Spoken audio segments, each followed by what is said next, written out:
안녕하세요. 여러분과 함께 영어 교육론을 훑어볼 영어 김과연입니다. 자, 이제 임용 가티오가 나온 시점입니다. 지금 이걸 촬영하는 게 2025 8월 6일인데요. 네, 어떤 식으로 수험생분들한테 도움을 드릴 수 있을까 생각을 해보다가 영어 교육론 키워드들을 가장 대표적인 것들만 모아서 좀 제공을 해드리더라도 조금 반복 학습을 하는데 도움이 되지 않을까라는 생각이 들어서 이렇게 정리를 해보게 되었습니다. 영어 교육론은 다들 아시다시피 난이도 자체가 높은 과목은 아닌데 문항수가 많다 보니 여기에서 만점을 받지 못하면 혹은 모든 문항에서 1점 정도씩 까이게 되면 상당히 타격이 큰 과목이거든요. 특히나 기이편 같은 경우에는 작년에는 그런 문항이 나오지 않았지만 정말 괴랄한 문항 하나, 그리고 일상적인 문항 나머지, 이런 식으로 기이평이 출제가 되는데 이 괴랄한 것들은 어쩔 수가 없습니다. 내가 학부 시절에 원서를 읽어본 감이 있다거나 내가 모의고사를 풀면서 강사가 한번 짚어주기만 한, 시험에 안 나올 거 자기도 알고 있으면 3번 던져본 키워드가 시험에 나왔다거나 이런 거 아니고서는 맞힐 방법이 없습니다. 그런데 그 외에 일반적인 키워드들이 출제되었을 때는 반드시 문제를 맞춰야겠죠. 영어 교육론은 괴랄한 키워드를 맞춘다는 게 목표가 되는 게 아니라 일상적인 키워드들을 무조건 맞추는 거를 목표로 둬야 된다고 생각을 하고요. 그래서 가장 기본적인 키워드들을 반복해서 읽어보기만 하고 지나간다고 하더라도 큰 무리가 없는 과목이라고 생각합니다. 즉, 서술 같은 경우에는 모의고사를 풀어가지고 그리고 기출문제를 풀어가지고 보충을 하시면 되겠고, 기입 같은 경우에는 어떻게 하자? 가장 대표적인 키워드, 키텀들만 계속해서 반복해서 보고 지나가자. 키워드랑 키텀 밖에서 나오는 것들 운 좋으면 맞히는 거고, 즉 아는 거면 맞히는 거고 모르면 그냥 틀리고 지나가야지 어쩔 수 없다. 이렇게 생각하시면 되겠습니다. 여기 나와 있는 키워드들만 한번 쭉 훑어보도록 하겠습니다. Behaviorism, behaviorist, nativism, nativist, innatism, innativist, cognitivism, cognitivist, social constructivism, constructivist. 이것들은 전부 다 가장 기본적인 개념어들이죠. 이거 자체가 시험에 나올 가능성은 없다고 생각합니다. 그런데 여기에서 파생되는 키워드들은 우리가 알 필요가 있겠죠. Behaviorism, 행동주의에서는 우리가 repetition을 통해서 공부를 한다던가 아니면 가장 대표적인 게 drill이라던가 뭐 이런 것들, 나머지 부분들은 앞으로 나올 키워드들과 전부 다 관련이 되어 있는 것들이니까 일단은 넘어가도록 하겠습니다.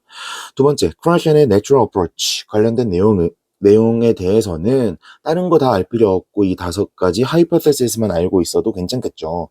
Acquisition Learning Hypothesis는 간단하게 말하면 뭐예요? 언어 습득과 학습은 다르다.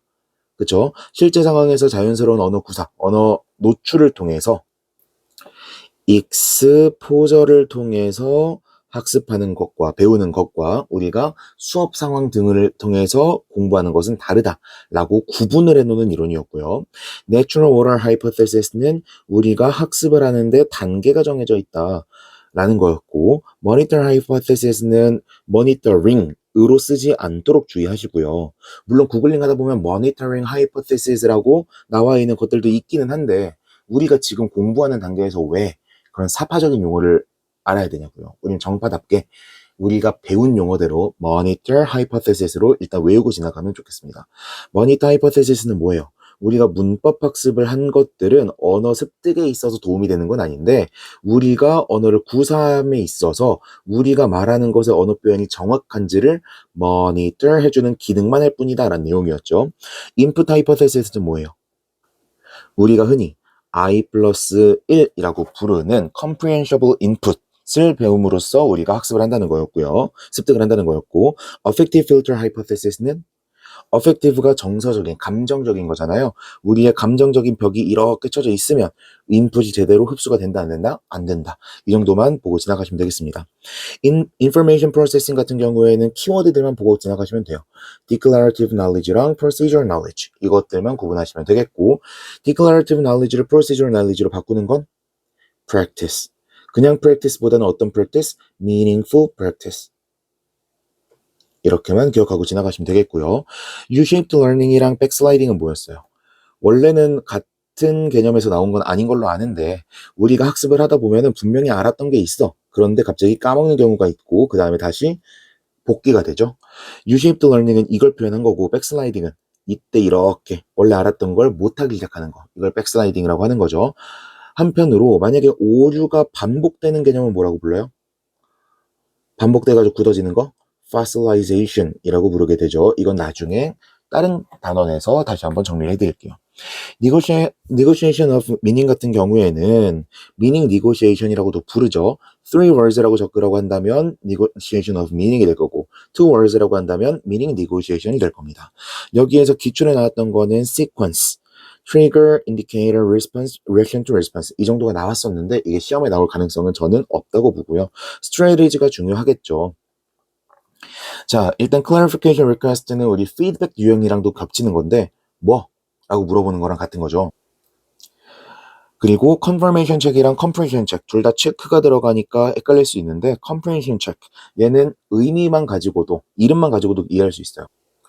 comprehension check은 뭐예요? 이거 자체가 이해니까 이해됐어? 라고 말한 사람이 물어보는 거.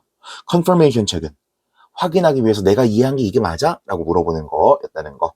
그 다음 6번 비거츠키 관련해서는 이미 기출됐던 ZPD가 있죠. ZPD가 뭐의 준말이에요?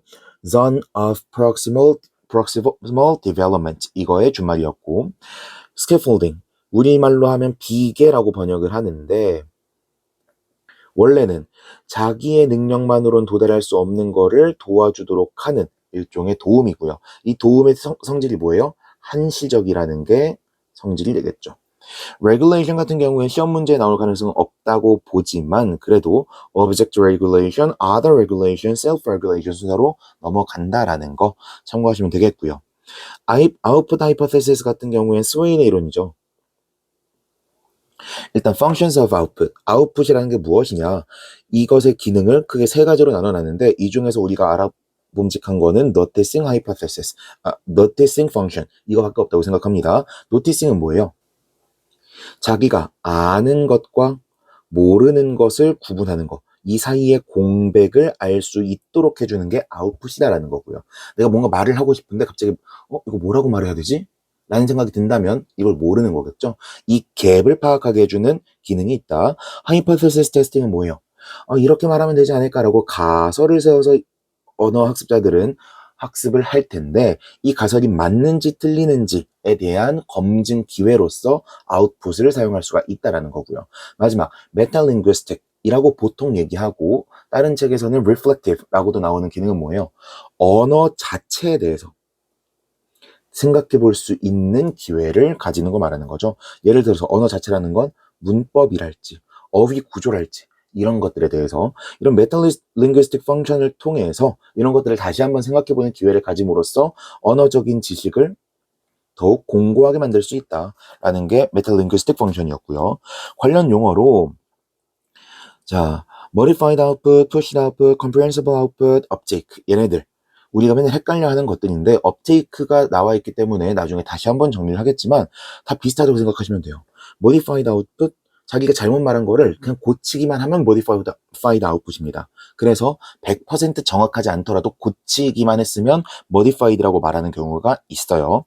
pushed output은 push라는 것 자체가 뭐예요? 막 미는 거잖아요. 너 다시 말해, 똑바로 말해 라고 압박을 주어서 내뱉은 말이 되는 거고요. comprehensible output은 이해 가능한 아웃풋이잖아요. 아웃풋 하이퍼테시스 자체가 뭐예요? 인풋 하이퍼테시스 같은 경우에는 크라시언에 올바른 인풋만 주어주면 된다라는 거였잖아요. 근데 아웃풋 같은 경우에는 어때요? 아웃풋을 내뱉어 봄으로써 인풋 자체도 내가 이해 가능한 것으로 바뀌고 아웃풋을 함으로써 사실은 이해가 불가능한 아웃풋이었는데 이게 이해 가능한 아웃풋으로 푸시 받아가지고 다시 한번 말할 수 있는 기회를 제공받는다는 거잖아요. 즉 comprehensible output 자체도 얘네랑 비슷한 맥락에서 사용될 수 있다는 겁니다. 업테이크는 뭐예요? 정의에 따라서 달라질 수는 있는데 크게 정의가 두 가지 방향이에요.